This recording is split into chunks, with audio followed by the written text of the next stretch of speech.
Ben ritrovati dalla redazione. Il Tribunale del Riesame ha disposto gli arresti domiciliari con braccialetto elettronico per Pren Shota, l'uomo di 66 anni di Sacile, Pordenone, sottoposto a misura cautelare in carcere a seguito dell'omicidio avvenuto a Fontana Fredda lo scorso 6 aprile.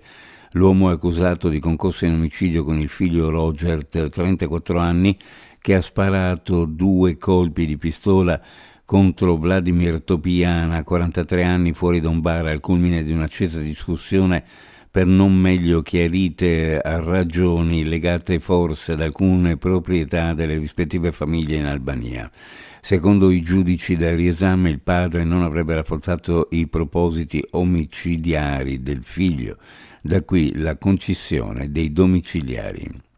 Cambiamo argomento. L'assemblea dei soci di Aeroporto Friuli Venezia Giulia SpA, riunitasi ieri, ha approvato il bilancio di esercizio al 31 dicembre 2024. La regione Friuli Venezia Giulia, che possiede il 45% di AFVG SpA, è stata rappresentata dall'assessore alle finanze Barbara Zilli. Ai due aeroporti, che possiede il 55%, è stata rappresentata da Laura Pascotto. Il bilancio 2024 si è chiuso con un utile di 4.771.168 euro più 49,4% sul 2023.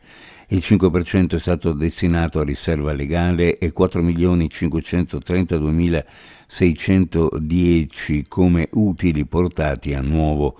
Nel 2024 sono stati registrati 1.319.813 passeggeri, in aumento del 41,5% sul 2023. La Regione esprime grande soddisfazione per i risultati approvati dall'Assemblea dei soci di Trieste Airport, che si conferma dunque un modello virtuoso di gestione in partnership tra pubblico e privato. L'aeroporto regionale continua a incrementare i numeri di bilancio e le performance dello scalo, soprattutto grazie a una strategia vincente che valorizza la collaborazione, punta su competenze elevate e su una visione condivisa dello sviluppo, della competitività e dell'attrattività del territorio. Ed ancora, per festeggiare degnamente la prima capitale europea della cultura transfrontaliera, Gorizia a Nova Gorica, si concluderà la 14ª tappa del Giro d'Italia, giunto quest'anno alla 108ª edizione. L'arrivo dei corridori è previsto il 24 maggio, giorno in cui ricorrono i 115 anni dall'inizio delle ostilità tra Italia e Austria-Ungheria nel corso del primo conflitto mondiale, e che vedrà proprio Gorizia e il goriziano tra gli epicentri più sanguinosi degli scontri.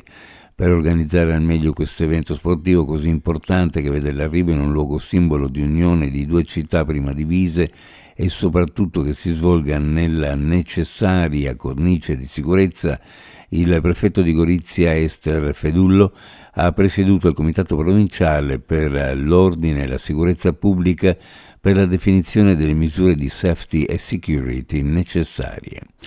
Uno sguardo alle previsioni meteorologiche per la giornata. Su pianura e costa cielo in prevalenza sereno, sulla zona montana cielo in genere poco nuvoloso nel pomeriggio, al mattino sul Carcia Trieste Borino al più bolla moderata, poi brezza dal pomeriggio, temperature sopra la media del periodo, temperature minime in pianura fra 10 e 13 gradi, sulla costa fra 15 e 17, le massime in pianura fra 24 e 28 gradi, sulla costa fra 23 e 26 gradi centigradi.